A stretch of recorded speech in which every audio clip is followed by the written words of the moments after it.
Welcome to WWE Smackdown review, recap, throwing our 2 cents into the ring, letting you know what we thought, what happened, all that good jazz. Apparently, I pressed all the wrong buttons and things didn't work out before, so we're going to try this again. I'm Tafari. Hold on. I'm CK. I'm Knight Rider. We're just making sure we have sound, because it was dumb. Whoa. Okay, cool. I don't know why OBS is dumb. It's very stupid sometimes, but... Okay. Making sure I wasn't seeing the old one. Like, I know you deleted it, but, like... I didn't delete anything yet. Okay. Well, I was making sure I was on the old one. Well, if you could hear the old one, then we wouldn't have had a fucking problem in the first place, now would we? No, I didn't... Anyway, let's just jump straight into this. We're going... Why do you insist on getting messed up today?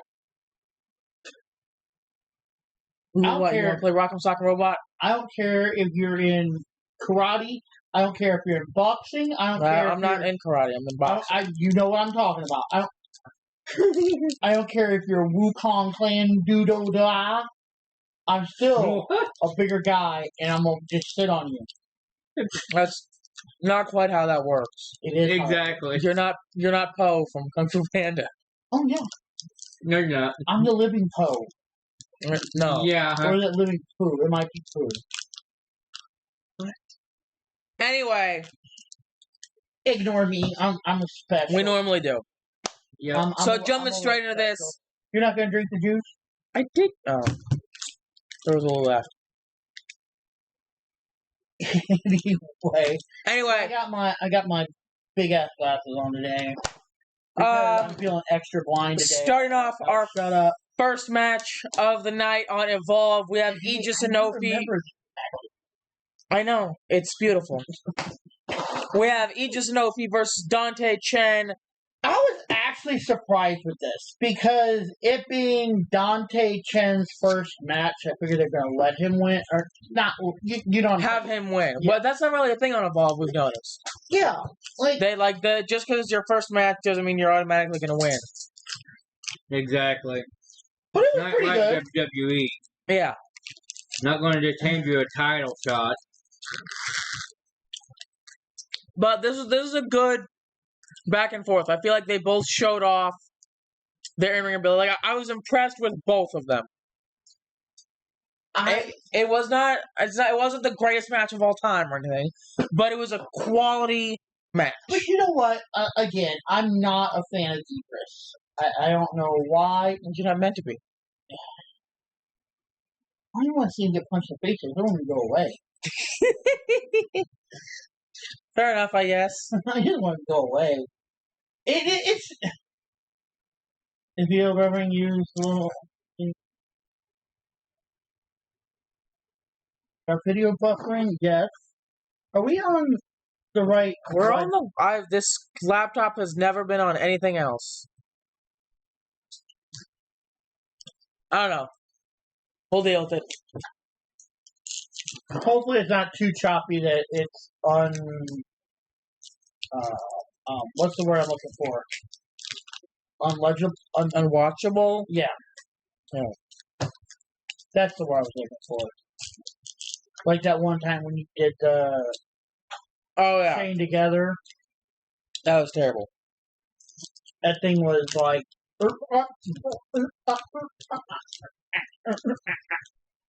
Yeah, that was bad. It was pretty bad. Anyway, yeah, this was good. Like I said, it was good. I'm not a fan of Idris Enofe. But he does pick up the win with a handful of tights. Cheating scumbag that he is. The heel cheating? Or, I'm sorry, not even necessarily heel. He is the heel, but the arrogant, cocky character that he is. Then Jordan Oasis runs into... This is terrible. I hated it. He runs into It's Gall and Sam Holloway in the backstage area. He brings up the fact that Keanu Carver is trying to destroy the ID program. And Gall's like, what does that have to do with us? Jordan's like, we need to stand together. I have a tag team match against Swipe Ripe. So would one of you guys like to be my tag team partner? And Gall's like, you're out of your damn mind. You're weak and pale and ready to fail. Holloway's, making fun of the fact that he's just traveling on with a backpack, calling him a nomad, saying he has no friends, and then adrenaline drip, which it is a good name, but I still can't get over that terrible story time we had to go sit through in order to get to what is otherwise a decent name. Anyway. Maybe I lost it with a decent name. I don't know.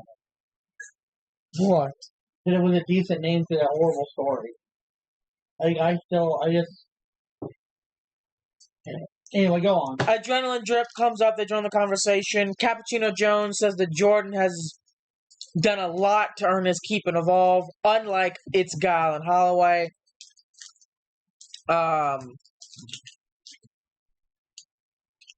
Cappuccino says that Jordan has earned his stripes just because, excuse me, just because he goes about his business quietly doesn't make him a bad person. And then Cartwheel asks Gal, who is he to question Jordan's grind? Did they forget about traveling the long roads? Jordan is appreciative about the fine words, but he needs to find a tag team partner. And Gal says that him and Holloway put more to the table than adrenaline drip, who sip on coffee, do cartwheels, and are chasing validation. And then they proceed to challenge Adrenaline Drip to a match. So our second match of the night is Adrenaline Drip versus It's Guile and Sam Holloway. My eyeball is itching for some reason. I've got eyelash in it or hair. Probably. This hair is getting to be quite annoying. Anyway, this is once again a solid match. Not the best, not the greatest, but what? I said my leg itching. Everything's itching for some reason. Right. But like I said, this is a pretty solid match, just like before. Nothing crazy, It's Guile and Holloway, right? Trying to cheat, trying to finagle a win out here, but Adrenaline Drip manages to pull the thing I think too is they're talking about how they're really getting good as a team. The Adrenaline Drip, Cappuccino, and Cartwheel, yeah. How they're really doing good as a tag team. But yeah. Yeah, as opposed to these two who met in the hallway 15 seconds ago and they're like, let's go against one of the two tag teams in Evolve right now. Right? It's Vanity Project and then Adrenaline Drip, and I think that's pretty much it as far as tag teams go. So fair enough. Anyway, Brooks Go ahead. Then we get Brooks Jensen. He walks up to Jordan Oasis and he's like, "Hey, I'll be your tag team partner." And Jordan is like, that Brooks rather focus on the singles career, and Brooks is like, "No, I'm marching to the beat of my own path, just like you." And Brooks is like, the Vanity Project has his attention. Yeah. Yeah, he's we'll get to that. It's like, you scratch my back, I'll scratch yours kind of deal. Yeah, I'll be your Huckleberry. Yeah. Jordan's like, you know what? I'm fine with being your tag team partner. So, then Stevie Turner is talking to Marcus Mathers backstage. She's like, I know you want to get your hands on Keanu Carver, but he's already preoccupied with an upcoming match with Shawn Legacy. But I want to give you a WWE ID showcase match. Your opponent will be Bryce Donovan from the Vanity Project. Callie Armstrong comes up, and she is pissed. She wants to know where Jin Tal is. She tells Stevie that she needs Jin in the middle of the ring next week. No sneak attacks, no games. Well, face to face. Too that Ava's like, not Ava, but Stevie's like, she's not here. Yeah. She's not here tonight. Are you okay? Yeah, I was trying to scoot back and by just using momentum and it didn't work. Yeah, she's like, she's not here tonight. You can have her next week. So then we get what time you go to bed? Oh, I want to say like 11-ish, maybe a little later, something like that. I don't remember exactly. Okay. Then we get. Not that I care, but point is, you're over there yawning, making everybody yawn. I could get a full 8 hours of sleep, and that place is just terrible. Anyway, we get Zeta Steel with the Vanity Project versus Kendall Gray, and it goes about as well. Actually, I don't remember if they do get involved. I do not believe. I don't think so. Vanity Project's been doing really good with not getting involved. Wendy Chu did.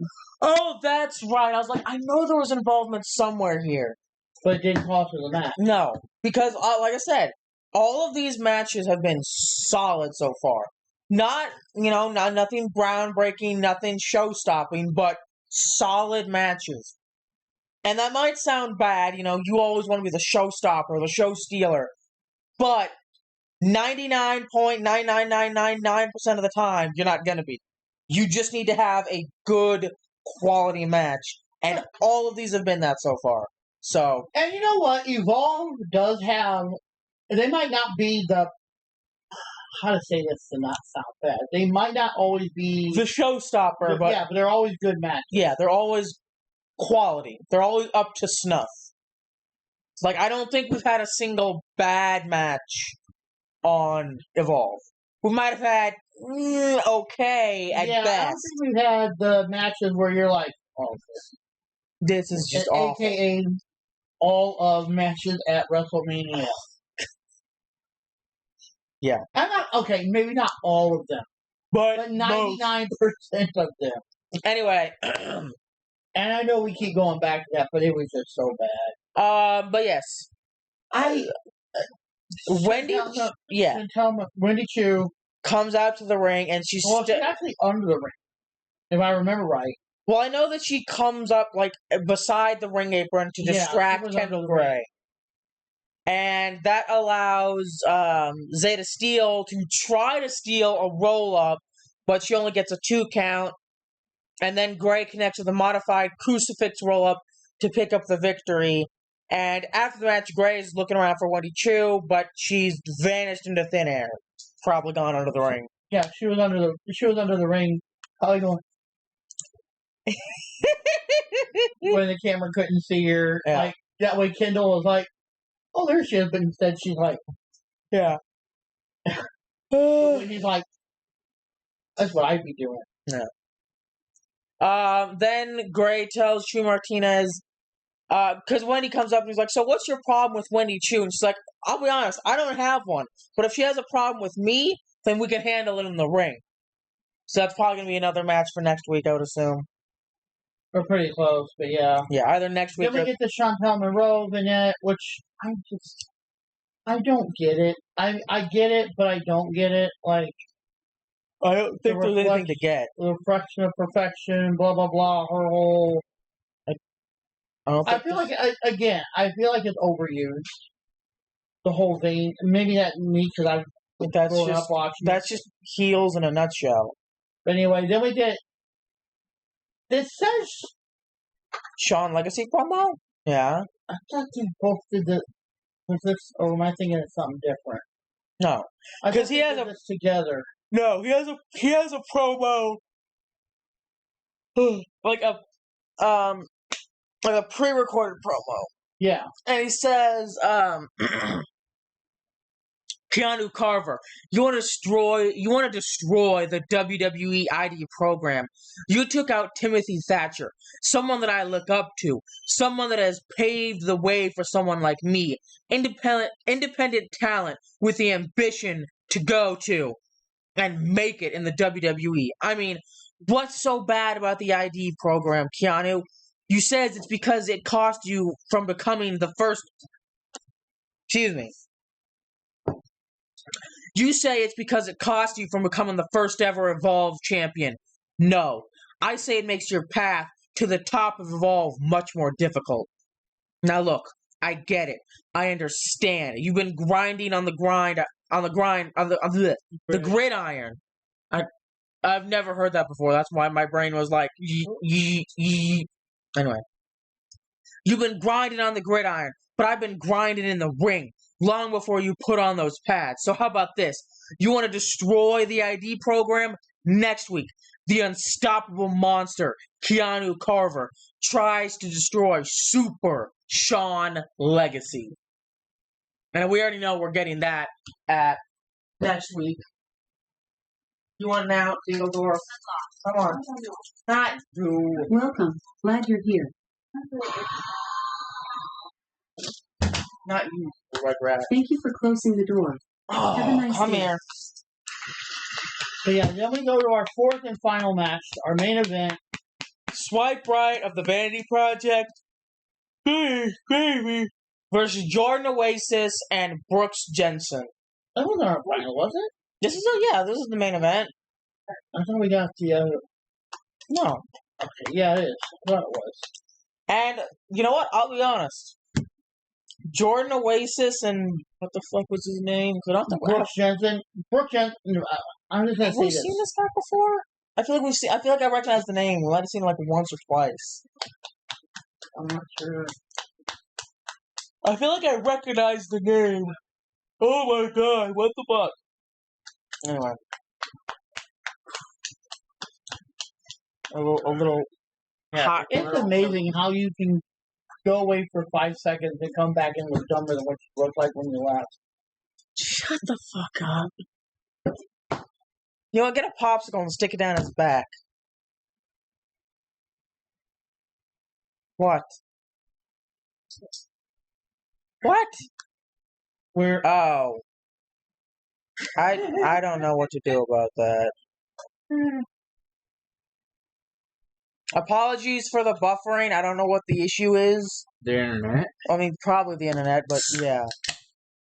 There's not much we can do about that. They said something about like latency mode, but I didn't catch it before it was gone, so anyway.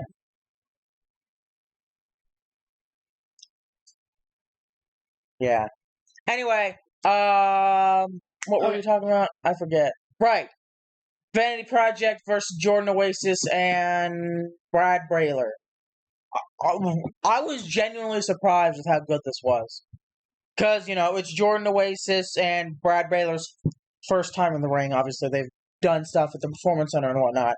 But they performed very well as a tag team. Way better than I was expecting. I mean, they managed to held their own against, once again, one of, like, 2 tag teams in Evolve. So, I think they did pretty good. Especially considering the Vanity Project has gone against, not the Lucha Brothers. Damn it. Help me out here. Why are you looking at me? You know exactly what I'm talking about. I know. His brain's not processing. It's just the loading screen? Yeah. It was a loading screen. It was... God... No. No. They're not. They got their ass whooped. It was on NXT. No, I'm talking about in Evolve. The Luchadors. Oh, Las Garza?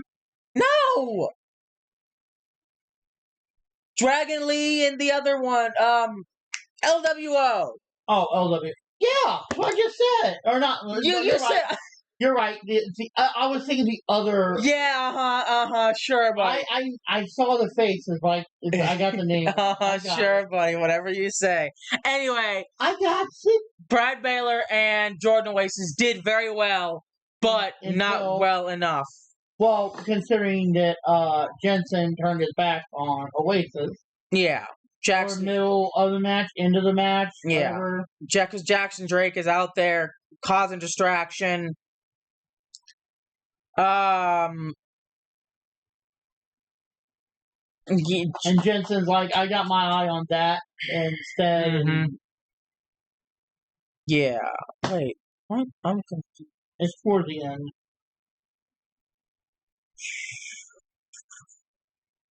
Let's see where. Oh yeah. So Jensen turns his back on. Yeah. Names Yeah. are escaping me today. My brain Jordan is. Oasis. Yeah, my brain is just. It's like the stream every now and again. Anyway, so Swipe Right picks up the pinfall with the super swipe. Loading. Pretty much, yeah. Let's be honest. I think that's all of us every second of every day. So amen to that. that's just how we live our lives. Just a constant buffer screen. You gotta love the GPS. Oh god. Recalculating. But yeah, Swipe Right picks up the pinfall. Rerouting. I don't know what this means for them necessarily. I mean, they're already like the top tag team in Evolve, but there's no Evolve tag team titles, so there's not really. I think they're working on it, but like you said, I don't think they really have.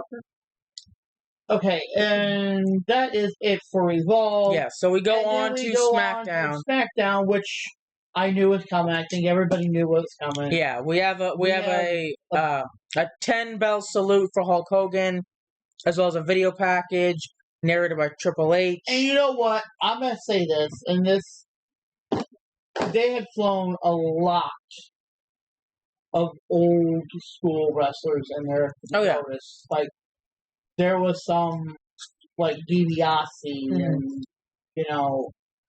Jimmy Hart.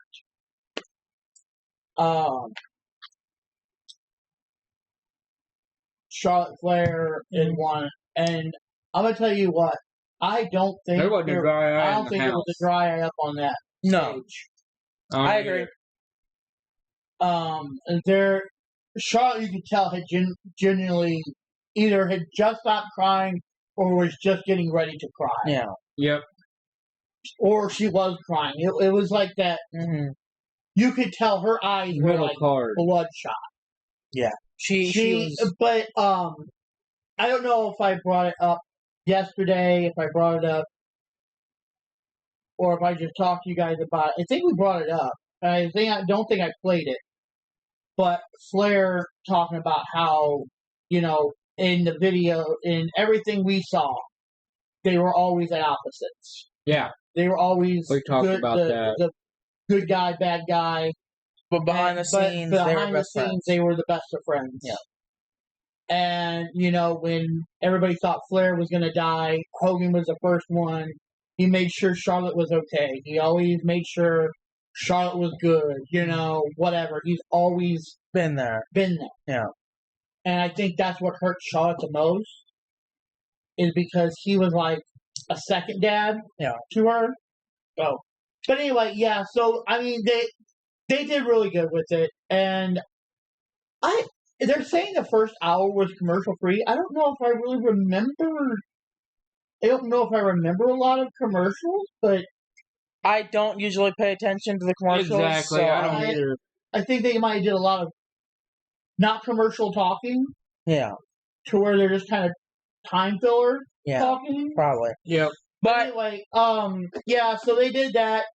And then I feel like this needs to be, because you need to get to everybody's talking about Jelly Roll.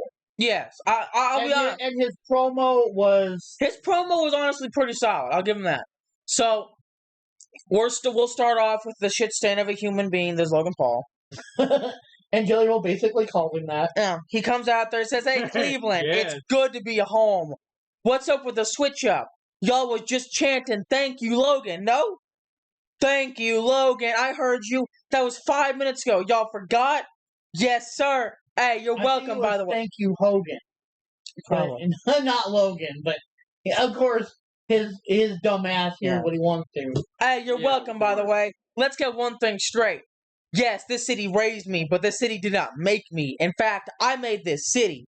Shut up. Everyone here knows it, and I know what y'all are thinking. Oh, Logan is from Cleveland. Look at him. He's on the big stage. He's in the ring. He's just like us.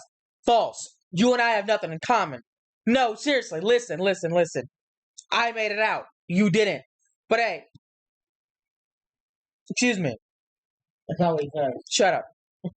But hey, tonight is not about me. Tonight is about the community. I'm giving back tonight. Because tonight I'm giving Cleveland a once-in-a-lifetime opportunity to see a special edition of Impulsive TV live.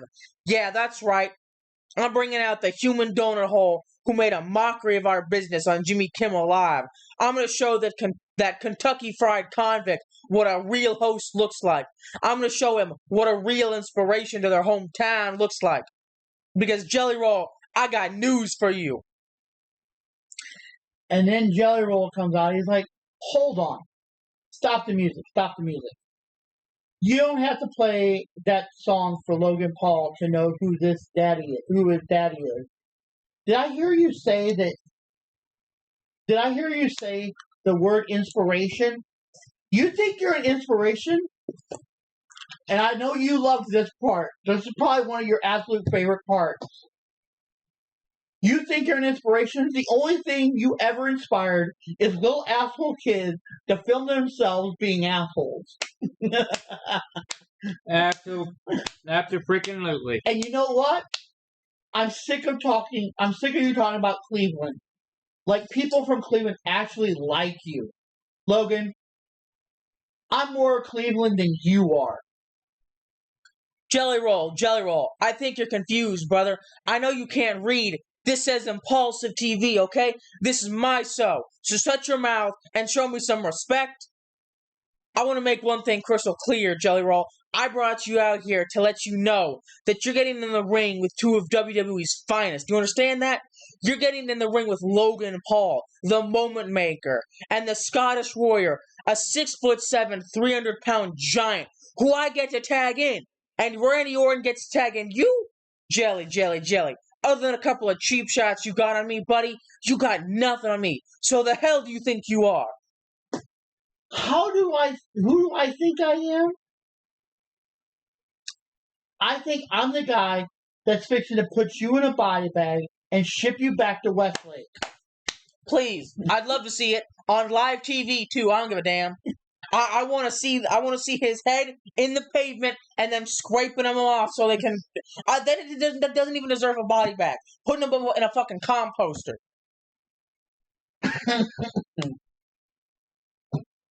You know what really pisses me off about you, Logan Paul?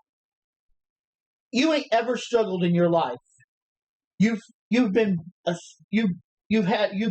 silver spoon kid your whole life. I'm getting in this ring just for me. I'm getting in this ring to represent every poor kid who had a dream that they would ever make it, and got picked on by high school jocks like you. That's why I'm getting in this. So just so we're clear, I'm getting in the ring to bring light into this ring. The only thing you have ever brought in here is a ring light. I'm here, Logan, because I have been a WWE fan my entire life. The WWE represented me. The WWE represented every single one of us. And you make fun of my story, but my story has inspired millions and millions of people to change. Of rednecks around the world. You have the audacity to talk crazy to me when you know you're in your heart and soul you are soft as a chairman. No. You're as soft as Charmin. Oh, Charmin, that's right. Soft as Charmin. And I know for sure you ain't nothing but a prime peddling punk ass bitch.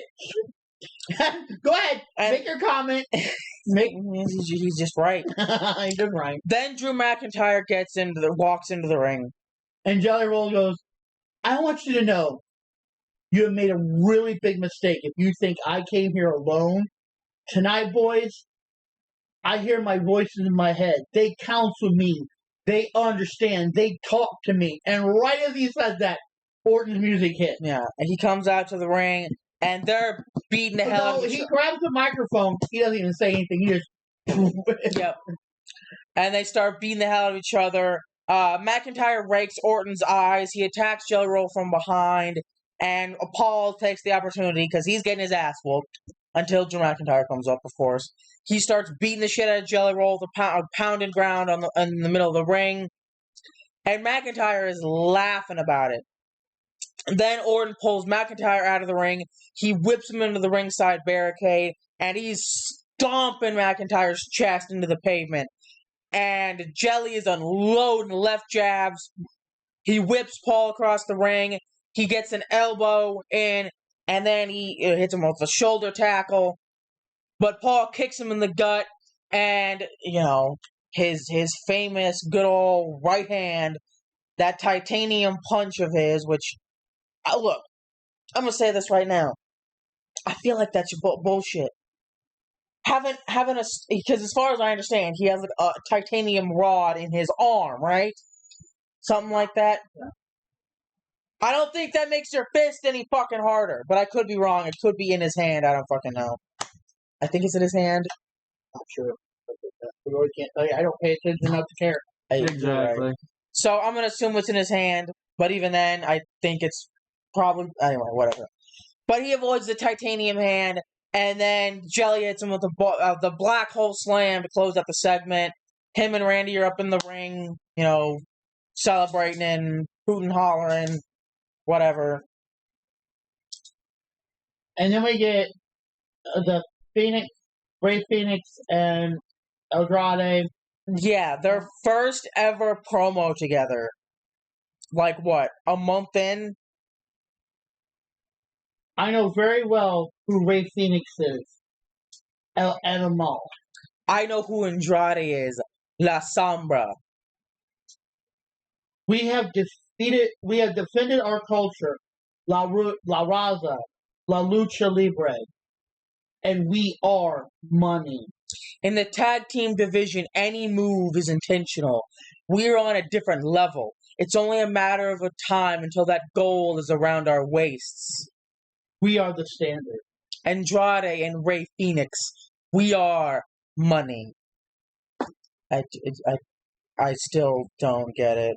I'm going to tell you what. I don't think they're going to give it to them immediately. If they're going to win it, I think they're going to win at the ladder match. Yeah, that's the only match. Which we haven't got to yet, so spoiler alert. If you haven't watched it, then why are you watching us talk about the show? But we'll get to that.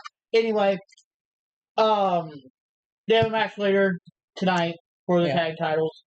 But this first match, Alexa Bliss with Charlotte Flair at ringside versus Roxanne Perez with Raquel Rodriguez. And I love it. They are so great.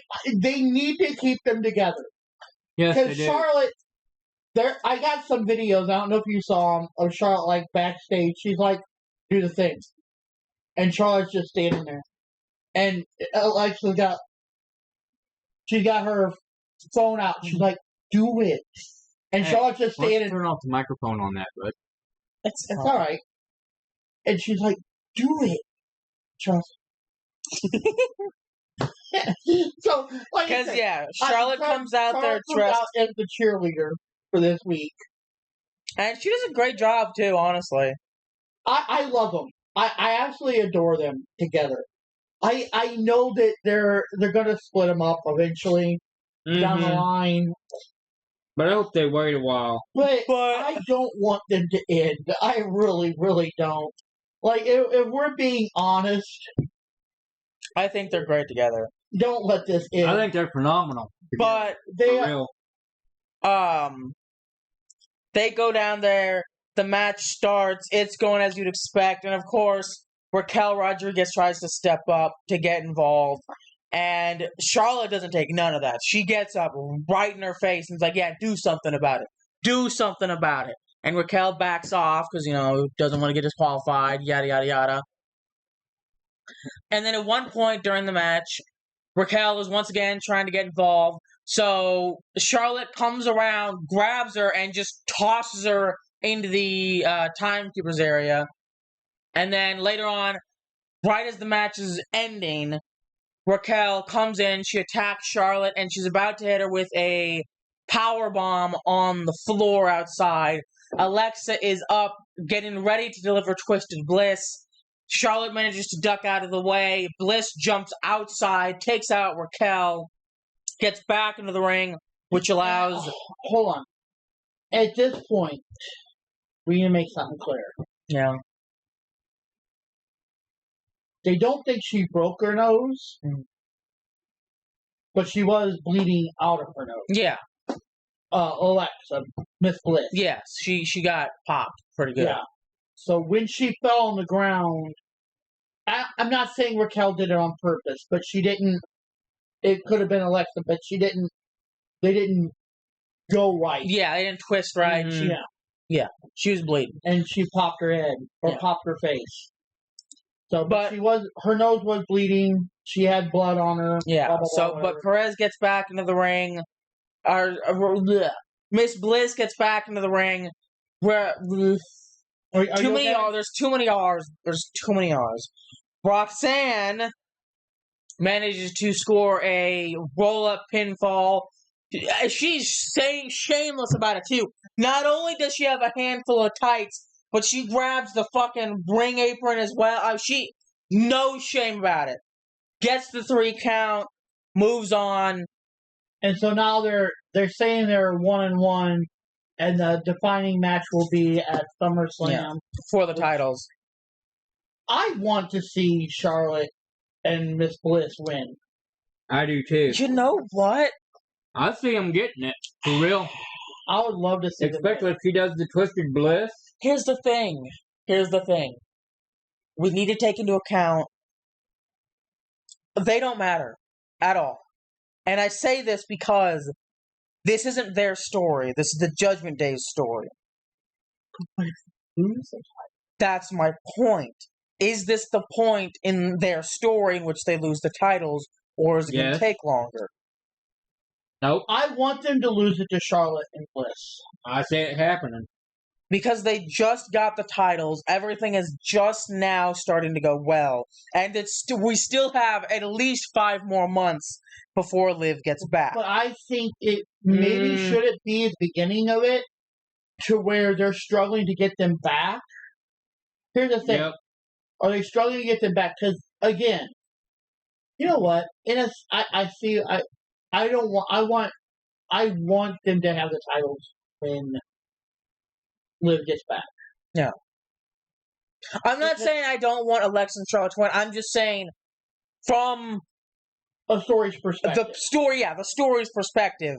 Is this too early for the Judgment Day to lose? To where Judgment Day maybe doesn't lose. And then they lose it. It was not even later. Like, they keep the titles. Let's say they keep the titles. But I don't want this to break up Charlotte. I don't either. I don't want them to go. I want them to keep fighting and grinding to maybe get there. But I still think what would be great for a story, and I don't even know if it's workable, is working, whatever, when Liv comes back, I still think having Rhea walk up to her and be like, actually, hang on. Go ahead. I just had a thought. Is that what that smell is? Yes. It hurt. Liv and Raquel are currently the record-breaking 4-time tag team champions, right? What if Raquel makes it 5? Without Liv Morgan. That would be cool. They lose the titles. They get the titles back before Liv comes back. And that's just even more salt in the wound for Liv when she returns. Yeah. But see, going down this path, here's a little scenario for you. You know, Roxanne is all up on Dom. Oh, yeah. By this time. By the time Liv gets back. And Liv is walking backstage, maybe like slamming shit, whatever, be like, I'm a killing, blah, blah, blah, type attitude. And then, like, she turns a corner and something, and Rhea's just standing there. Like, problem, Liv? Yeah. You know what the problem is. Yeah. He's a dirty bastard or something, He did the same to me that he did to you. Now let's say we go take titles type thing. Mm-hmm. Now let's say we go strip them of their prize. I see it I happening. would love to see that. But I do have another scenario with it. And I think I put it in the Discord for Raw. Mm-hmm. Because it is Rhea. Yes. You see it? No. They changed her intro. Oh, yeah. I saw that. And they're saying it's darker and has like the fire.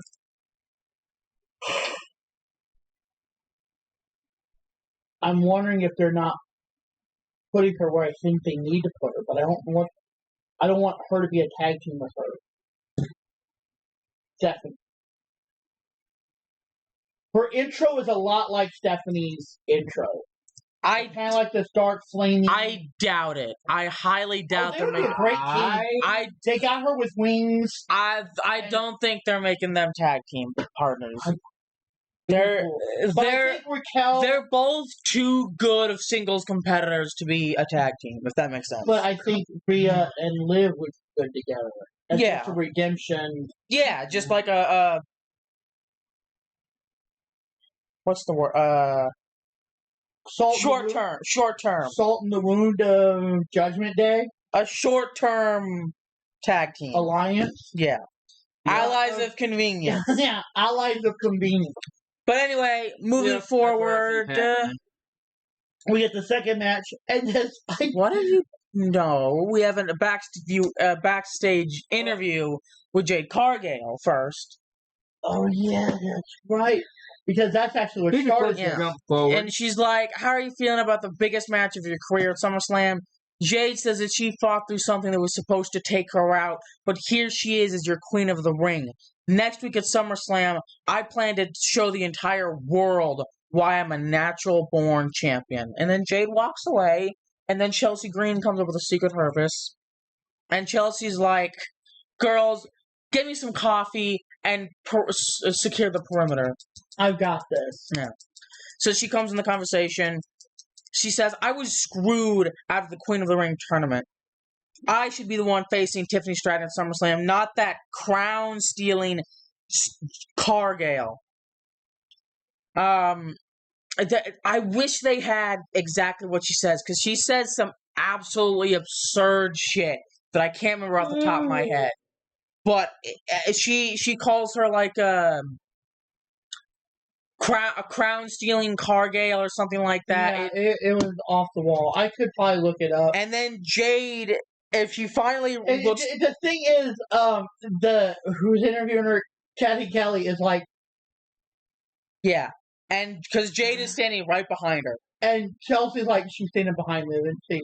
Mm-hmm. And at that moment, Kathy just backs up. Yeah, and then Jade clocks her with a forearm to the face, and, Jade is just dragging her down to the ring. She picks her up. She's carrying her out to the ring. She gets her like right before the entrance, and she just throws her across the entrance. Yeah, and then she just picks her up and forces her into the ring. We get a ring bell, and we just have a match now for some reason. I love the idea that you can just do that. Like, just go backstage, beat somebody up, drag them out to the ring. It's like, I guess we're having a... There you go. You know what? To be fair... Exactly. To be fair, this is Nick Aldis's show, and he does say, fix your shit in the ring. So I guess she was doing that. She had an issue. She took it to the ring. She always said, we don't fight backstage. You got a problem? You take it to the ring. And she took it to the ring. And Jade was like, we got a problem? Fine. Yeah. But yeah, Jade whoops her ass. Oh my god, it was bad. It was wonderful. Yeah, it was bad but good in the sense that Chelsea gets her ass whooped. I like I said, I love the character of Chelsea, but here's the problem I have. If you're going to challenge Jade and your Secret Service and then anywhere around, you just don't. Yeah. It takes them about half the match to finally get out there. Like, Chelsea is pretty well already. Yeah. Well, Jade wins the match with the Jaded, but after the match, the Secret Service comes out, Fire super kicks Cargale, Piper gets her with a headbutt, and they're beating the hell out of each other. And then Tiffany Stratton storms down to the ring. She gets a double leg takedown. She's in a ground and pound attack against Chelsea or Fire, I think. I don't remember. But this is something too. When all this started, I don't know if you caught it. I didn't know. But it's all over Discord, or not Discord, on X. Yep. Elba goes like this. Call for backup. Who the hell is she calling? Exactly. I don't. Who is the backup that never showed up? I don't know. Her imaginary friends? Well, she might want to get some real ones because her imaginary ones didn't do very good. The imaginary Exactly. regime? I don't know. I don't think you can have a regime of just two people. I don't think that's how that works. The green regime only needs 3. I don't think that's they a only regime. need 3. The green regime only needs 3. I don't think that's how that works. Usually a regime like rules over a populace, and I don't think she's ruling over shit. Anyway. But anyway, yes. But yeah, they come out there. Cargale and Stratton are like using Piper as a punching bag, basically. They drop kick her out of the ring, and then Cargale picks up the WWE Women's Championship. She puts it on her shoulder, and then she hands it back to Tiffany Stratton. I'm still looking forward to this match. I hope it needs to be good. Yes, it does. It needs to be wonderful. Then we go to the women's locker room. Alexa's busted open. Which, like I said, she busted her nose. Not busted her nose, but she's bleeding, yeah. And she's like, please don't hold this against me. And Alexa's like, why would I hold this against you? And Charlotte's like, I'm glad to hear that, but we can't lose at SummerSlam. And because we're partners. And Alexa's like, you were about to say friend, weren't you? I was like, no, I wasn't. You were about to say friend, weren't? No, I wasn't. But I'll consider it if we win at SummerSlam. Like I said, I genuinely think. And Alexa's like, she was about to say friends. So I think they're great. I would, if you would have told me this when Charlotte came back, that this I would have laughed at you in your this face. was going to happen, that Charlotte was going to have to be like Alexa's friend to become a face, I would have been like, it'll never happen. It'll be a cold day in hell. That's not how that's going to work. Exactly. I thought for sure Charlotte would have turned on her by now. Yeah. But seeing Charlotte start to...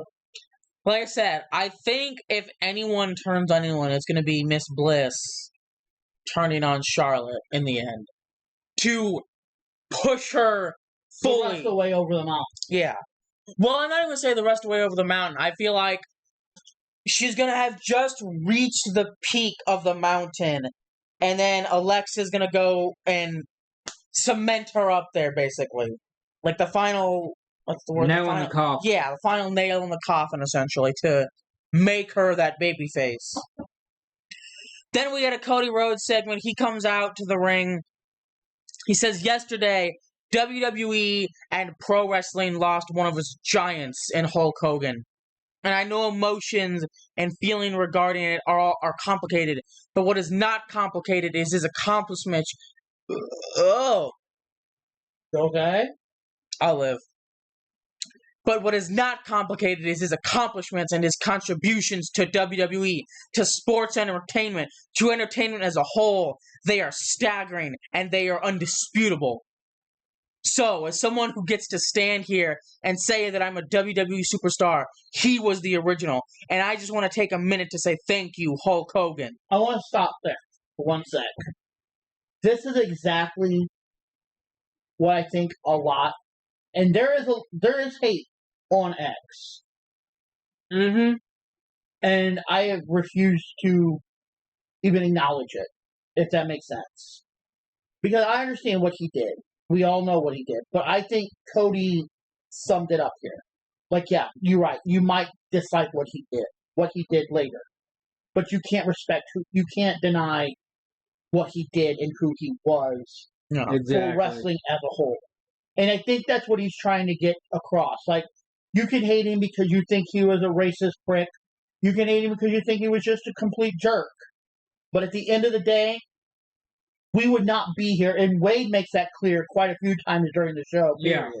Wade is like, I wouldn't be here if it wasn't for Hogan. Yep. Half of this group today would not be here if it wasn't for Hulk Hogan. Yeah. So I think that love him, hate him, whatever, this is exactly what we've been saying the whole time. No. Yep. You know, and Cody coming out there and putting it out there to the world, exactly what I think we already said is exactly what needed to be said. You can love him, you can hate him, you can do whatever. But just know this. This business would not be where it is at today If it wasn't without for Hulk Hulk Hogan. Yeah. So, I'm sorry, go ahead. Now, Cleveland, there are street fights, and then there's what's going to happen at SummerSlam. We're not talking about virtue. We're not talking about victory. We are talking about violence, because that's what virtue demands. Sometimes doing the right thing doesn't look like the right thing. Last week, John Cena saw that. He'll get plenty more at MetLife. But here's the tricky thing. I don't want to wrestle this John Cena. I don't want to fight a guy who didn't even want this match in the first place. I don't want to fight a guy who's counting the days until he's out the door.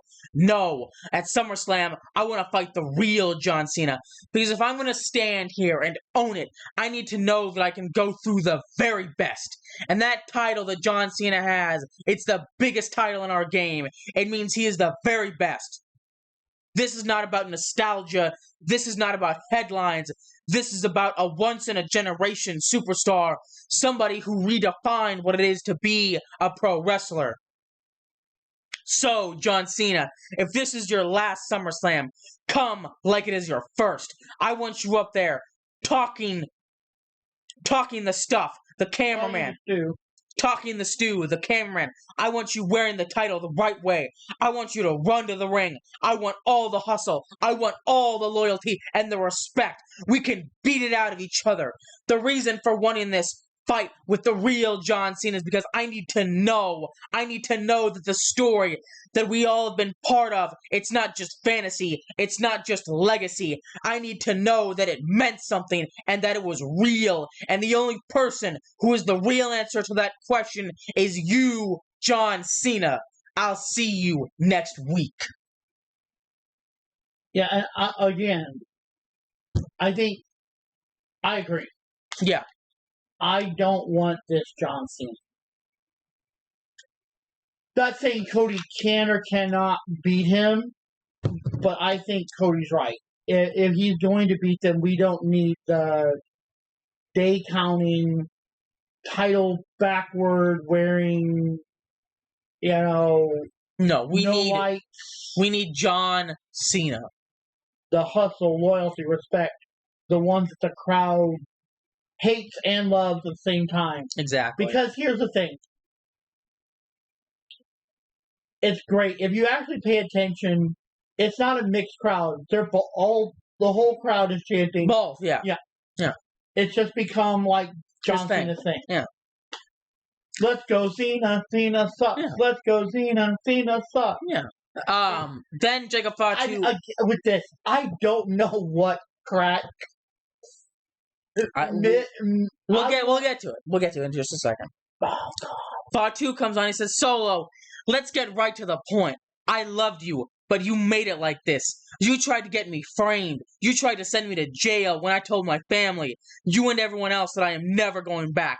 Last week, Adam Pearce told me he was going to lock me down in a cage at SummerSlam with you. You see, I don't mean locked down in that cage for the U.S. title, one-on-one with you.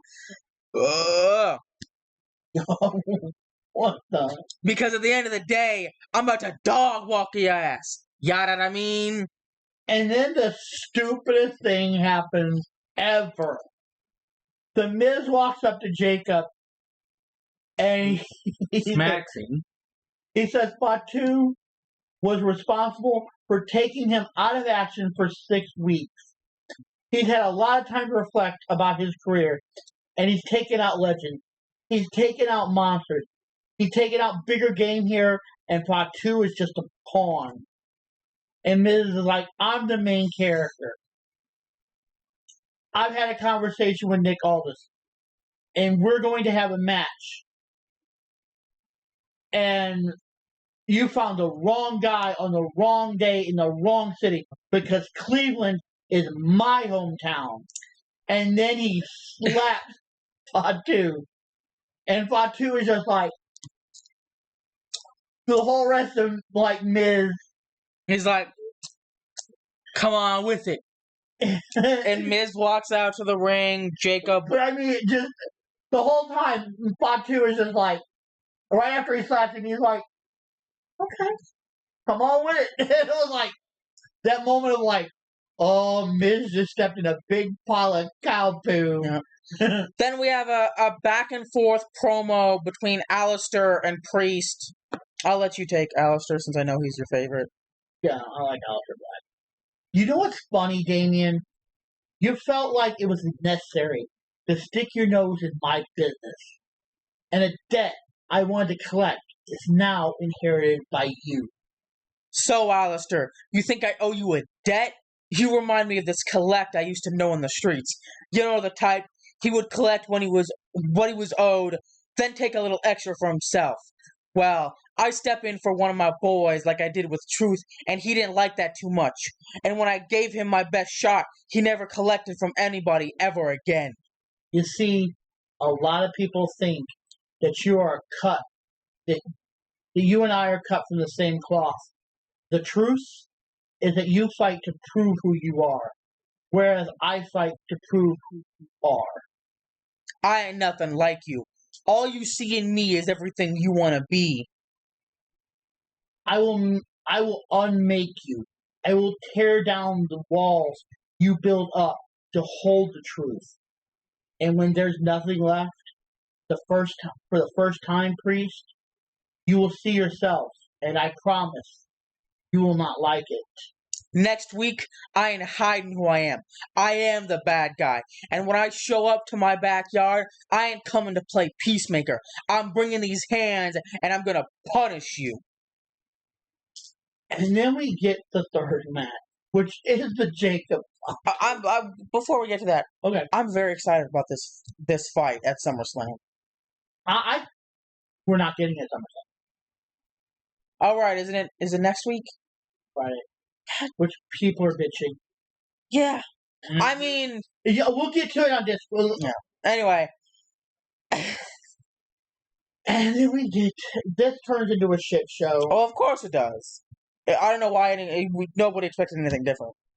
But we have Jacob Fatu versus The Miz, and this goes exactly as you would expect.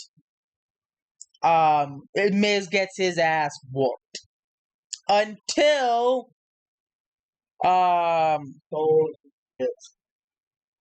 yeah, the MFTs come down. They pull Miz out of the ring. Fatu lands a suicide dive. He rolls Miz back at the ring. Then he says Tala Tonga face first into the steel ring post. He super kicks Solo. And then he... Well, here's the part that I think... I'm going to show it in the Discord, too.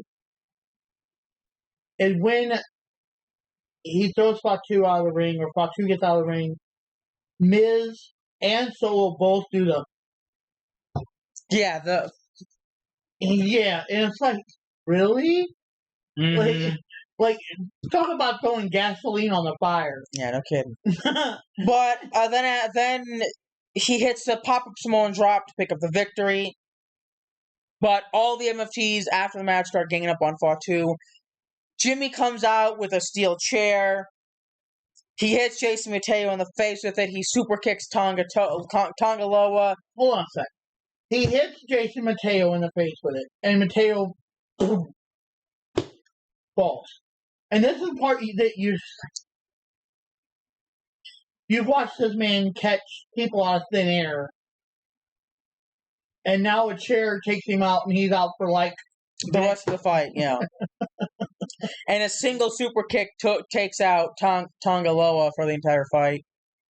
The only one that got back up was Solo and Tama Tonga. Tamatala. Yeah, with the tall one. Anyway. He hits a step up in Zaguri and he sends Solo tumbling out the floor. And then Tala just shrugs off like several steel chair shots from Jimmy. He dropped Jimmy with a big boot and a big what? A big boot. It sounded like you started to say foot and then ended in boot. I might have. Like foot. I don't fucking know anymore. Anyway, Fatu sidesteps Tonga into Tala. Then he delivers a super kick. Just everybody gets a super kick. You get a super kick, and you get a super kick, and you get a super kick, and you. It's like Oprah handing out free cars to everybody. Anyway, are you done? He grabs the chair, and Solo is he wraps the steel chair around Solo's neck, but then Tala comes in. He drops Fatu with the inside out lariat. He helps Solo back up. He choke slams Fatu. Then Solo hits him with a Samoan spike, and then the four of them, out of which only two of them actually did shit, get up and they're all posing like they accomplished something. You know, the 4/5v2 if we want to include the Miz and all that. Yeah, pretty much. But then we go backstage again to interview with the Street Profits, and I don't know what this. A fucking clusterfuck. You know, they asked him about the strategy Phoenix and Andrade should implement in their match with the Wyatt Six. Angelo says he doesn't really care who wins this match. They can't understand why they weren't included in last week's Fatal 4-Way match. Why the fuck do you think? You lost the titles. You go to the back of the line. That's how it's always worked. But that's not even the... No, it's not. DIY comes in. Johnny tells Dawkins to take off the Cleveland Guardian jersey because Cleveland is his hometown. And then they both tell the Street Profits to step aside and let the best tag team in the world fix the mess they made. And then the Profits are poking fun at Gargano kicking Ciampa in the face last week. Candice LeRae says that they have a plan and the Profits need to stay out of their way. And then this was weird. Yeah. Zelina Vega, I must have been elsewhere when this happened, because I don't remember this, but Zelina Vega confronts Julia in the backstage area. Yeah. Then Kiana James joins the conversation. She is now representing Julia as her official representation.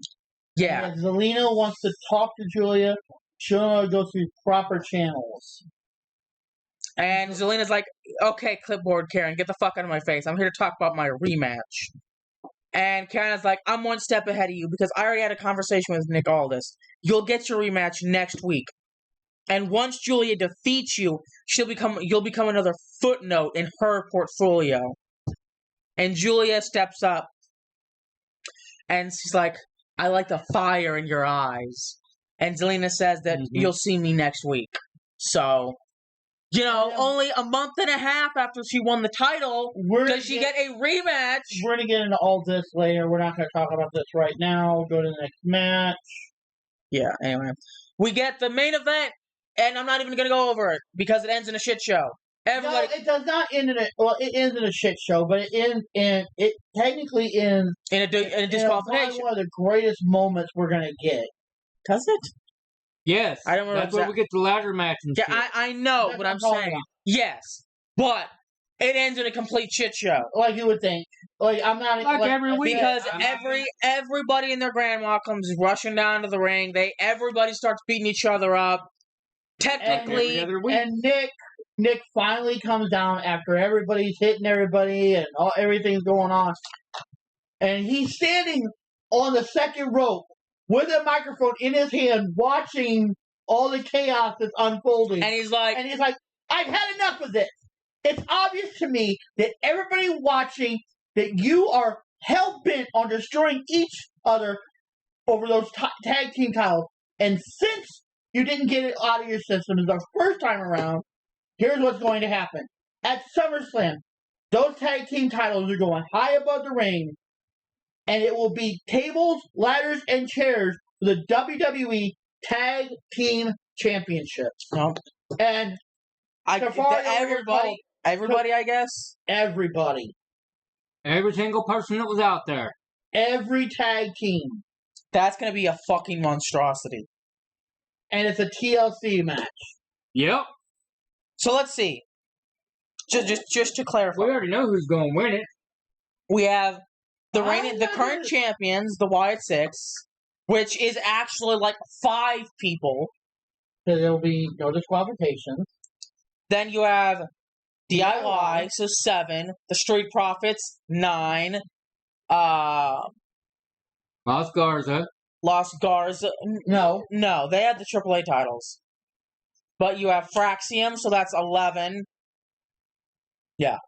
You have the Motor City Machine Guns, which makes it 13. Is that it? I'm getting everybody. I think so. Wyatt's, Street Profits, DIY, Fraxium, Motor City Machine Guns, Andrade, and Ray. So 15 people, for all intents and purposes, in a match together. In a TLC match. This is going to be absolute Armageddon. Yep. And it needs to be epic. Yep, it does. But I'm seriously scared. Yep. I have hope. I'm gonna be honest, because the last was tag one of the team best matches we had. I'm gonna say it. Might have been the best match we've had all year. Like, it was phenomenal. And that was with 4 tag teams, I want to say. But, so, technically, book-wise, Phoenix and Andrade win the match via disqualification. But the Wyatts retain the tag team titles. So, alright. Discord! Yep. They're making pretty good time. Woo! Oh, wait, not the Abyss. Chugga, Are we falling into the Abyss? We might have for like half a second. Anyway. Bianca Belair shares that the broken finger she suffered at WrestleMania has now healed, but one finger still won't bend. She's waiting to see if surgery... Oh my goodness. She's waiting to see if surgery is required on the finger or if it can be healed on its own. So, hopefully... Hold on. I don't see the... Oh, did I not? I thought I pressed the button. Shut up. Cody Rhodes' nephews are trained to become pro wrestlers. Good for them. Congrats. Apparently, Charlotte Flair versus Miss Bliss. I love how you had to. I changed it on purpose. Versus Miss Bliss was originally planned for SummerSlam. However, Flair reportedly requested to keep their tag team together and now challenge Raquel Rodriguez and Roxanne Perez for the WWE Women's Tag Team titles at the PLE. I like this. Then it was Flair's decision. Nope. I want to keep us together. But this just goes back to... But that was the plan originally. Mm-hmm. So, how long until... Because then, I'm going to be... They lose. They don't win. If this is true, they do not win the titles. You think we're going to get Clash of Paris? Maybe. I bet we do. I'm not even going to say they fall apart. They might still stay together, but I'm saying if this was the original plan, that means they don't win the titles. They lose. Well, that was the original plan. Yes, for them to fight at SummerSlam. Exactly. Which is why I'm saying they don't win the titles. Because this is changing one storyline. If they win the titles, that completely redirects the entire Judgment Day storyline. Fair enough. So I'm calling it now. They lose. Raquel and Roxanne retain. Whether it's fairly, probably not, but still. I see. And this is the official day rundowns for Saturday and Sunday night. We have Raquel. I assume this is like in order of. Probably not. Actually, yeah, you're right. Because here's my thinking. I am pretty sure Roman's going to be main event because he's an egotistical prick. I don't think so. I think it's going to be Gunther and Punk. I doubt it. Roman Reigns is an egotistical prick. I don't give a fuck. He's not a champion anymore. He can suck my dick. Anyway, we have Raquel Rodriguez and Roxanne Perez versus Alexa Bliss and Charlotte Flair. I'm excited for that. We have Gunther versus CM Punk. Excited-ish. Excited-ish. Yeah. Like, I think it's going to be a good fight. I know Gunther's retaining. As long as it's not a Jey Uso fight, we're okay. Yeah, I know Gunther's going to retain, but Randy Orton and you know what? I'll say this: I am more excited than I was. I'm not gonna say I'm excited, but I'm more excited than I was for it after this promo yesterday, I guess.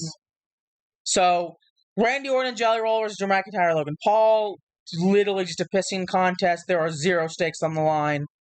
Roman Reigns and Jey Uso versus Braun Breaker and Bronson Reed. I think this is going to wind up at maybe Paris or maybe somewhere else, but this is going to wind up being not a split fight, but a split fight, as in like Roman. Well, here's the thing: Roman versus Breaker, Jey versus Reed. Probably.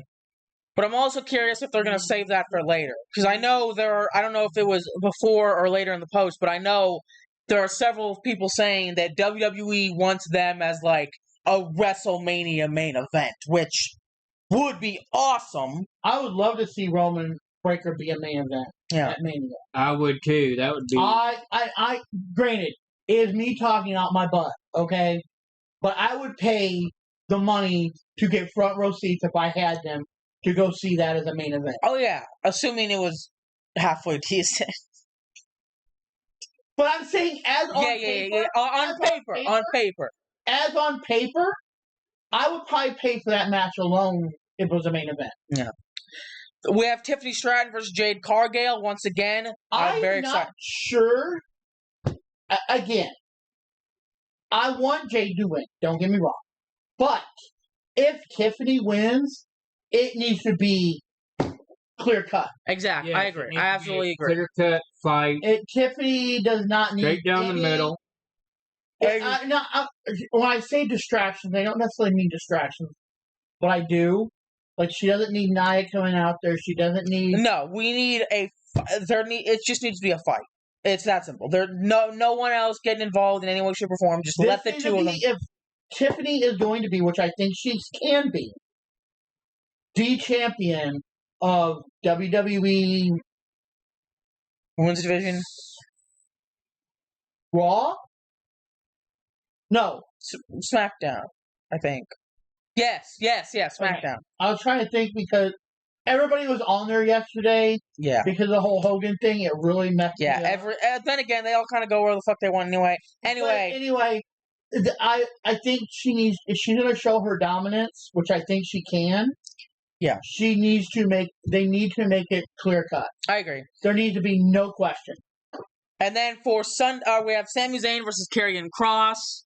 I'm excited for it, but also I need to know what this is leading to. Yeah, because right now it's really just Kross has not even got, and this scares me, but also doesn't because I know how WWE is. Mm-hmm. They still have not given him a new deal. I know. Nope. His contract is up like in the next month or so. So, are we going to end this story abruptly and have no conclusion? Because WWE's done that shit before, too. Oh, yeah. Or are they going to sign him at the last second? Or we would have the horrible third option. They go ahead and let him go, and we get another truce. Yeah. Yeah. I can see that. Then we move on to Sunday night, Dominic Mysterio versus AJ Styles. I want to see this. It needs to be, but again, It needs to be I a don't bloodbath. care who wins this because, like you said, I think AJ is gonna win, but I don't necessarily want him to win. My opinion, because I do want to see Dom become better. Yeah. And I don't know if he can yet, if that makes sense. Not within the Judgment Day, no. No, not with being in Judgment Day. But here's the thing: we know it's not going to end fairly Mm-hmm. because the Judgment Day doesn't have matches at SummerSlam. Nope. That night, no. Well, no, I'm saying that like Finn and JD Yeah, don't. the tag titles aren't being defended, are they? Nope. Neither of the men's. Well, they are, but Oh, yeah, it'll be on the second night. I actually got that later. But yeah, go ahead. Then we have John Cena versus Cody Rhodes. I'm very interested in this. I want to see how John Cena is going to show up I agree. because I would Me love to too. see. I want to see Cody get his wish. I want to see all the lights back up, the pyros, the title the right way, the running to the ring. I want to see all this, even if we only get it for one night. Exactly. I don't think that's what we're getting. I I hope. think I've said this time and time again. I think this is the moment where everything flips back to the. They're saying that Cody is not turning heel, but then again, Are their words ever reliable? Jordan No. Grace yeah, I know. said down to the last second, "I'm not gonna be it." Whatever. I know. the fuck- Exactly. But I'm just saying, So their words aren't worth piss. they're there for notes. That's all I'm going to say. No. Notes are at least somewhat useful. Anyway, Solo Sikoa. I genuinely want to see this, but here's the thing. I hate to say this. Even if it's a steel cage, it doesn't matter. Solo wins. Yeah. And the reason I say that is because The how many MFT is. times- Yeah, the MFT. Because it's a steel cage, it's not Hell in a Cell. They can still just climb even it. if it's Hell in a Cell. Yeah, they can just, like, unlock the door or whatever. Well, they can't technically, but let me put it to you this way. I know you've seen enough Hell in a Cell. They always find a way to get out. Yeah. They always Find a way in. it's.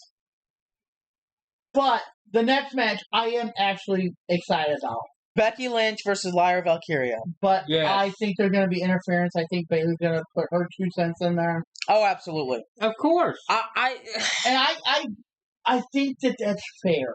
And it's not that I want her to, but she is kind of part of the story, and I don't know why they don't have her. And like I said, there's some on both sides. Yeah. I see Bayley's point. I see Becky and Lyra's point.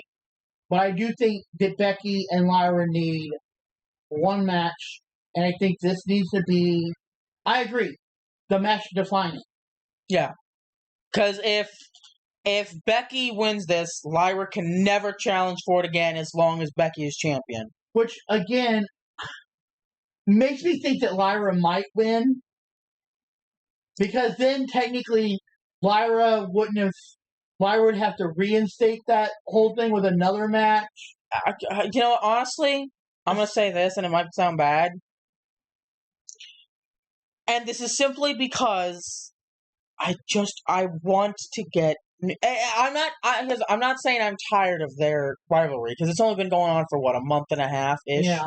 So it's still relatively fresh, but it's starting to get to where if they drag it out much longer, it's going to get stale. If that makes sense. Like they did with the Jay Gunther thing. Yes. Like if we you can stretch a storyline thin and have it be perfect, but if you stretch it too thin, then it snaps. So it's like pizza dough. You got to roll it just right. Have you ever rolled pizza dough? Yeah, plenty of times. Name me a time? Yeah, like, Several, actually, yes. Where? Here. Anyway, you gotta roll Let me explain this to you. He's full of crap. You gotta roll it. No, it's the Lunchables. You don't roll freaking Lunchable. It's a little tortilla thing or whatever. You gotta spread the sauce out just right. Okay. Oh, now you went from rolling the dough to putting the sauce. Just keep going. You done lost it. I'm making perfect sense. Actually, no, I'm not even going to worry about what I was even trying to do. You hear the BS that he. Yeah. Okay. you know exactly what I'm saying. I know what you're getting at. Exactly. That's all that matters. No, that's all that matters. That's all that matters. Bullshit. Oh, sorry. I'm allergic. You knew what I was saying, therefore it's all that matters. Yeah, I knew what you were saying, but you saying all the times I roll out the pizza dough. You ain't never rolled out pizza dough in your life. I think it might have once. When I was school. Yeah. Not here. Sure. In my head. All right. Anyway, next we have the Io Sky versus Rhea Ripley match, and I think this is going to be good. But I do not. I think it's going to be good. Do not get me wrong. But it's going to be a pissing contest between Io and Ripley, and then Naomi's going to take advantage. And I can't. I don't think it is. I don't think it is. I think Io and Rhea are going to try to more or less team up on. I agree on Naomi, but after that, it's not a pissing contest. That's the wrong word for it. But they're going to shove Naomi. They're going to beat Naomi up, shove her off to the side for the first part of the match. But then they're going to have Naomi's going to be anyway. What do you mean? Off to the side? Mm-hmm. I mean, yeah, she ain't gonna. No, she ain't even gonna try to get in the fight. No, of course not. Nope. But my point is, it's gonna be these two fighting for the most part. Because once again, this is the thing: Rhea Ripley has never beaten Io Sky. I think that's gnawing at the back of her skull. So she's gonna be trying to pin Io Sky. It's gonna give way for Naomi to come in and pick up the victory. And then there you go. Fair enough. Yep, Naomi's going to retain. Yeah. This is also her first title defense, so there's that as well. I agree. This is going to be epic. Hopefully. Because here's the thing. Chaos is great. But you have to control the chaos to make it palatable. And you know what? I'm going to say this. Nick Aldis always does his job. He does really good. Granted, there's a lot of chaos that happens on SmackDown. But I feel like it's way more controlled. But here's the thing. Has there been a lot of chaos on Raw lately? Not as much. But I'm saying I think SmackDown has always kind of been the more out of control. And Nick always seems to kind of I feel like it's a case of SmackDown has more innate chaos, but Nick does a good job of containing it when he can, whereas Raw isn't really that chaotic. So when chaos does happen, Adam Pearce, for the most part, just lets it kind of go. If that makes sense? Yeah, 100%. After SmackDown went off the air, Bayley expressed unhappiness about not being on the SummerSlam 2025. This is the point, and it's just a little thing she does. She's talking, but this is the point I'm getting at. I think she's interfering. Probably, absolutely. Yeah, I see it happen. And see, I understand why. However, this is another point of stretching it too thin. Because here's the thing. If she does interfere in this match, and then they have to have another triple threat match, it's going to be a Clash in Paris, which is another month away, or something like that. Probably a little. Which gives us another 3 to 4 weeks of the same shit, which is which is where I'm worried. And here's the thing: I know it probably sounds bad, but if she does interfere and they do have another triple threat match, I would almost rather it be on just a SmackDown. Just so we're not stretching this story thin and wearing out interest in the Women's Intercontinental Championship. But maybe that's just me. I don't know. I feel like if they do it right, they can make it work. It's not something that needs to be brought up. Like, if she does interfere, that SmackDown after, have them all come out there, have them have a match set for Clash in Paris, and then don't talk about, they can have little promos or whatever, but don't have them every single week coming out there, beating each other up, getting each other's faces. It needs to, because if you do that, then you are going to stretch it thin, and it's going to rip in half on you. Yeah, and I feel like people are going to be exactly. uninterested. Fair enough. The advertised late show with Tony Hinchcliffe event over SummerSlam weekend has been canceled. One source at the venue noted that the event was canceled by WWE and the ticket sales for the event were light. Here's my thing. They did the whole roast of WrestleMania. That's kind of what this is supposed to have been based on. Oh, yeah, no. And the roast of WrestleMania completely crashed. And I think that this was the backlash of that. Oh, yeah. They're like, oh, maybe we can do another one for SummerSlam. We'll call it something different. And a lot of the fans went, yeah, no, that shit was terrible. TLC match, Wyatt 6, Street Profits DIY, Motor City Machine Guns, Fraxium. Yeah, so I was right. So yeah, 15 people. That is going to be... that all 4 of the Wyatts, or technically 5, yes. 5, yeah. So yeah, 15 people in one matchup. That is going to be absolute insanity. And like I said, and they're professionals. I know they're going to figure it out. But I really hope this doesn't turn into a case of there being too much and not enough to do. If that makes sense. Well, here's the problem I see. Exactly. The opposite of that. They're going to stick these guys in a 15, 20-minute window. Well, and you're going to feel, it's going to feel very, very rushed. Well, how long? It's 4 hours. 4 hours each night. So let's 6 matches. But you got to figure you have a 2-hour pre-show. Anyway, well, no. The main show is 4 hours. Hold on. It might be. I think it's 4. So 4 hours. Let's cut out. We'll even say 45 minutes for like. We'll say an hour for promo stuff. So we're saying 3 hours per match. 3 hours divided by 6 is 30 minutes a pop. And that's already cutting out an hour's worth for promos, whatever. So that's still 30 minutes roughly per match. And you got to figure some are going to be shorter than others. Like, I doubt the Cody Rhodes John Cena match is going to be 30 minutes. I doubt the Gunther. That's probably going to be the longest match of the night. That needs to. No, I'm talking the Cody and Cena. Yeah, I see somebody interfering. I don't think that's going to be the longest match of the night. I think this is going to be the longest match. It needs to be. That's what I'm saying. Yeah, it needs to be. This is a 15. There are 15 people, for all intents and purposes, in this matchup. This needs to be the longest match. This needs to be a 30, 45-minute fight for those tag team titles. Yeah. We need to literally have a TLC match. Yes. They throwing everything in there. The tables, the ladders, the chairs. The barbed wire, the thumbtacks, whatever the fuck. Yeah. The kitchen sink. The flamingo floaties. I don't fucking know. The flamingo float. Okay. Yeah, you know, like the things you in the pool. Oh, I know. Yeah. I know what you're talking about. Yeah, this is when she got busted open.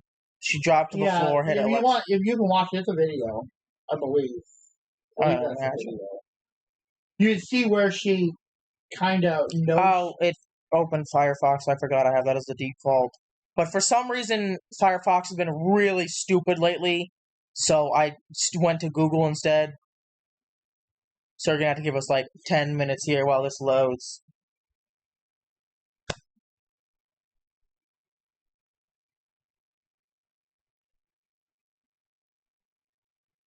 Oh, sign me out of this one. No, X.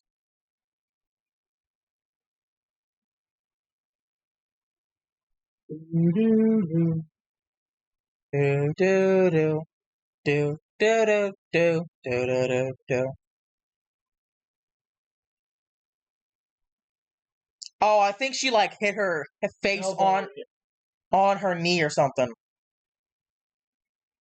Yeah, you can see she legit. That's what it looked. It looks like she hit her. Yeah, she hit on her knee. Yeah. That's gotta fucking hurt. Yeah. Oh yeah, you can even see right there. There's blood coming out. Not a lot, but It is by the end of the not Yeah. a lot, but enough. yeah, like a bloody nose that you can't immediately just stuff a tissue and be like, oh fuck, you know. Yeah, exactly. And I'm gonna say this.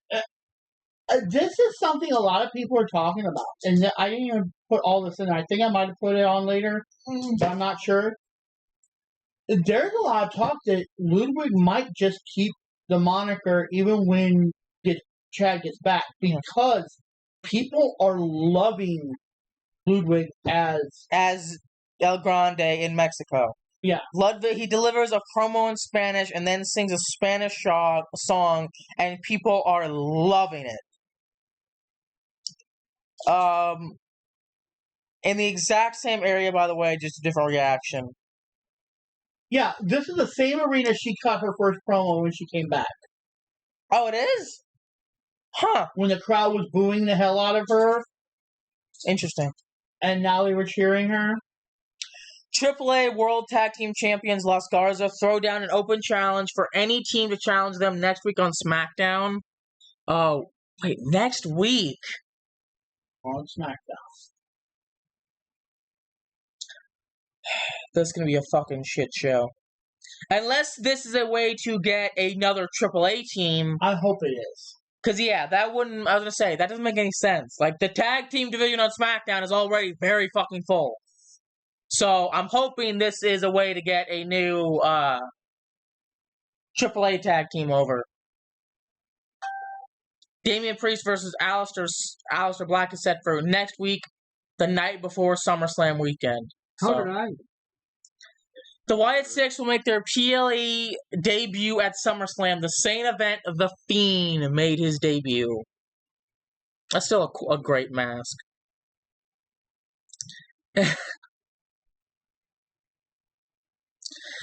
This is great. Chelsea Green's most memorable creative pitch was to become Alexa Bliss's Lily doll.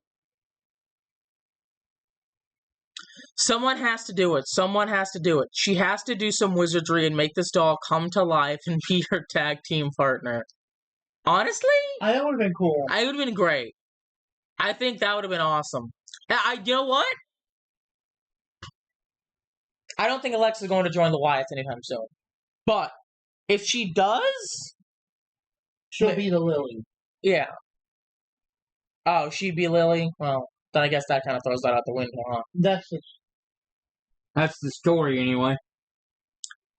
This is what I was talking about. Watch this. You won't be able to hear her, but you need to bring it to where they can hear it. If nothing else, if you guys want to hear it, you can hear it later. But let them hear this, because this is great. Because she said like 2 or 3 times, like, do it. Do it. And Charles is like, no, not doing it.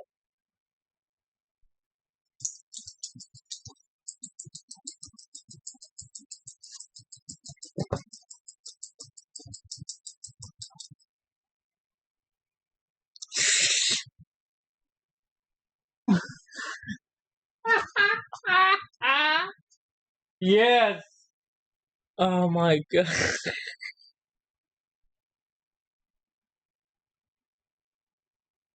I loved him. That was so much. I was expecting her to just go like, but no, she went full. It's beautiful. I think it would have been cooler if she would have just gone, but it would have only added more to it because Alexa would have been like, no. Again. Do the thing. And then, yeah, it's great. Could be looking at one of the best matches of the entire... I don't know about the decade. However, if this... I definitely say it should be the best of SummerSlam. Yes. Yeah. Because, like I said, the ladders match we got for the tag team titles before was, like I said, probably one of, if not the best we've had all year. Which we got on the night before Mania. Yeah. Yep. So if this lives up to that, which I so hope it does, this could be one of the best. This could be the best match we've had all year. Yep. If not even longer than that. Yep. SummerSlam has no LA Knight. I don't care, really. No women's U.S. title defense. That I agree with. That's dumb. No Aleister Black versus Damian Priest. Once again, No Penta. And no Bailey. But we get Jelly Roll and Logan. Yeah, this I agree is dumb. I agree with this part. I think the point that I wanted to bring up with this is you got 1, 2, maybe we'll say 3, 4, 5, 6, 7 superstars. And you could count Logan Paul as a superstar, but point being, even if we take Jelly Roll, you got 7 superstars up there. And another other star from something else is in that spot that could essentially been LA Knight, Penta, Aleister Black, Damian Priest. Yeah, exactly. And once again, the fact that we're getting Julia's first match in what I assume will be probably a month. The night before. The night before. So, yeah, just about a month. Because when was I'm blanking with the last pay-per-view? What was it called? The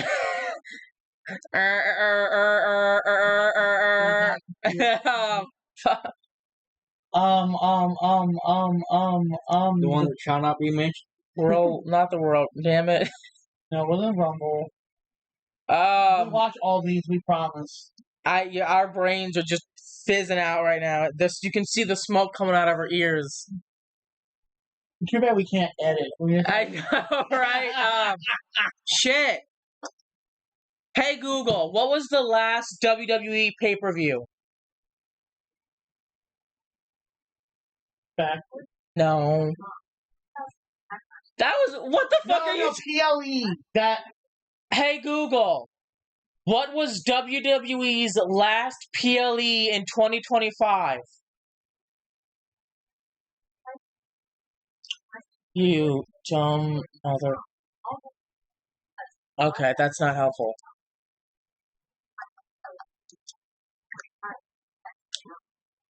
Because there was WrestleMania, then there was Backlash, then Money in the Bank, wasn't it? Yes. Right? Yes, it was Money in the Bank. Yeah. No. Yeah. WWE. WrestleMania. Main roster. Money in the Bank. Was it? Because, okay. We got the NXT ones that are different. Well, it's WrestleMania, and then... But NXT was on the same night as Evolution. Yeah. No, it wasn't. It was before Money in the Bank. Mm-hmm. Evolution was on its own. Yep. It was Money in the Bank. I remember now. When was the last PLE for WWE so far?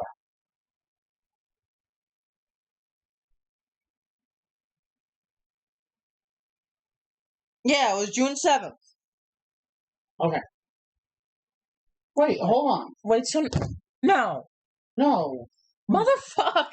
We promised we watch all of WWE, guys. We are just completely blanking right now for some reason. Money in the Bank. Hold on. I gotta go to the bathroom. Well, go. God damn it, man. What the What was the last WWE PLE in 2025?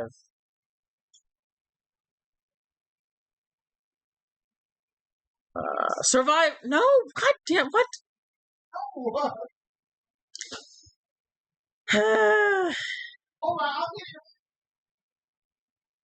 Hang on, I got this.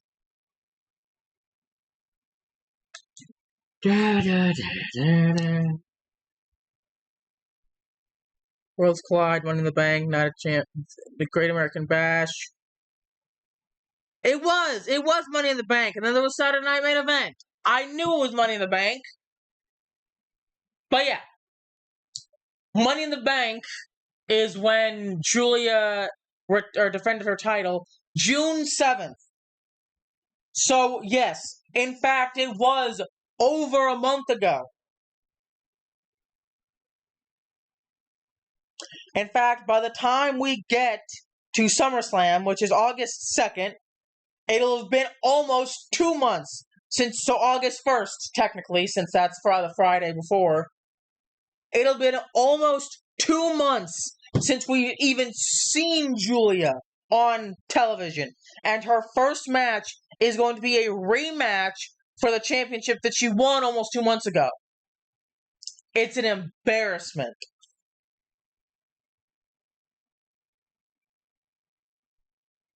And yeah, I agree with this.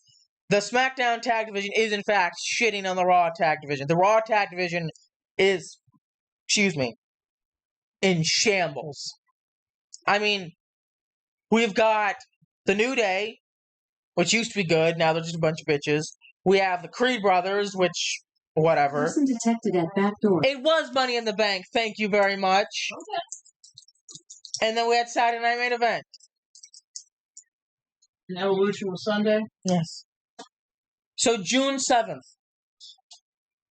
By the time it will be August 1st when we next see Julia. Almost 2 months after she wins her title at one of the biggest PLEs of the year. It'll be almost 2 months since we see again, and the first time we see her, well, technically we saw her this week, but you get what I mean. The first time we see her wrestle will be a rematch for the title that she just won. No. It's sad. We already went over this. What happened to Mia Yim and B-Fab tag team? Who the fuck knows? Wait, Mia Yim? You mean Mi Chen? If Mia Yim was her original. Okay, I was like, what the fuck? I don't know. They just decided to not do that anymore. Yeah. To be fair, there aren't really that many women's tag teams. And see, that's the problem. I agree. I think if we're going to do it, we need to be like. They say we don't have enough. They say we don't have enough. Excuse me, of females to do it. But yet, I think if you add females to it, because there's a lot of good females. Yeah. Mm-hmm. Okay. Even if you look at Evolve and you look at NXT. Well, here's the thing. Hold on. Give me a sec. Okay. If you make women's tag team champions for each brand, or make them more prominent, I feel like the women's tag team would be better. Titles are an afterthought. An afterthought, you say? You mean just like the Women's United States Championship, which we have? No. Yes, but no. As in,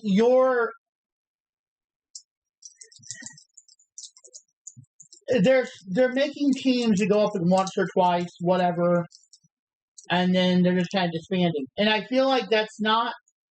If we're going to make tag team champions, then if nothing else, do like what they're doing with TNA right now. Make them double champions if you want to pull all this BS. What I mean is, do a SmackDown, do a Raw, do an NXT. Why do we have the women's? Oh, well, you can only get one title. Mm-hmm. I am in agreement with you. However, I wish to once again point out that they don't even know how to handle their current titles. So while I do agree that we need a women's tag team championship for each brand, they don't even know how to handle all of the men's tag team championships. Look at the Raw tag team division. Look at the NXT tag team division. Fair enough. So, fair enough. I agree, but they don't even know how to book their current tag team, current tag teams. So, I think adding more women's tag team titles is just going to make for more titles that don't really exist. Yep. Fair point. Just like the women's U.S. title right now. Does it even really exist? Julie, did you know that Julie has been a champion for 2 months? I wouldn't, because we haven't seen her. But just like Ethan Page yesterday, we said it's been 56 months. I'd be like, damn, or no, 56 days. I'm like, I thought it'd been way longer than that. And you point out because we see him every single week. Yeah. When Julia comes out, she'll have been champion for probably close to 56 days. I'm like, yeah, that tracks because we haven't seen her in 2 fucking months. Yeah. Anyway, moving on. This is what you're talking about. The two of the.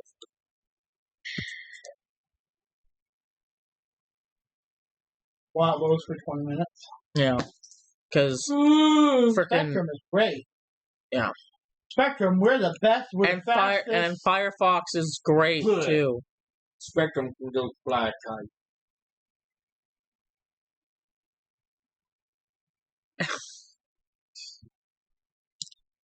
They don't look half as cool doing it though. Half? I don't think they look. Charlotte keeps evolving week after week. Teaming with Alexa Bliss has brought out a whole new side of her. That partnership's been a game changer. Absolutely. I agree. Yep. Travis Scott has been removed from WWE 2K25 after a fallout with WWE per Wrestling Observer. He was originally set to appear in DLC packs, but backstage frustrations over his lack of commitment and poor wrestling training led to the plug being pulled. He's done with WWE after major falling out. Yep. And then Gunther and AJ Styles had a random ass street fight after, like, as a dark match. Yeah. So that's kind of cool, I guess. And then this is what I was talking about too. Is this a match? No. Or not a match? I mean, this is the Elba Fire holding up her hand, calling for backup or something. Backup, yeah. Like, I don't know who she was calling, but her imaginary friends, I guess. See? Yep. What the fuck is go up and look at what the wording they use for it. I gotta see this one more time. This is fucking great.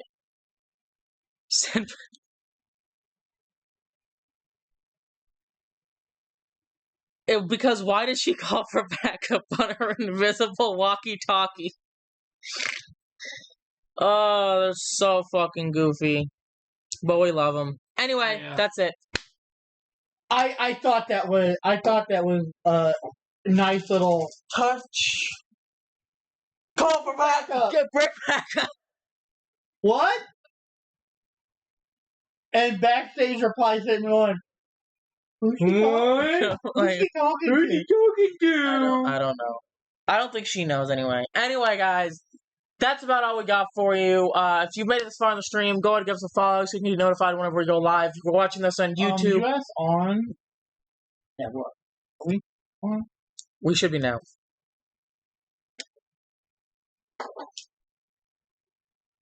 Yes? Nay? Well, it's still on the... Okay. But yes, we should be on now. Anyway, that is about it. That's about all. That's all the. Yeah, that's all the cat has to meow or some. I don't fucking know. What? If you shut up. If you wanna, why are your buttons not working today? Now we should be fine. I'm just saying. Unless my buttons stop working. Yes, now we are fine. Okay. Anyway, that is about it. That's all we've got. If you made it this far in the stream, go ahead, give us a follow so you can get notified whenever we go live. If you're watching this on YouTube, like, comment, share. If you're also... I will throw a popsicle at your head.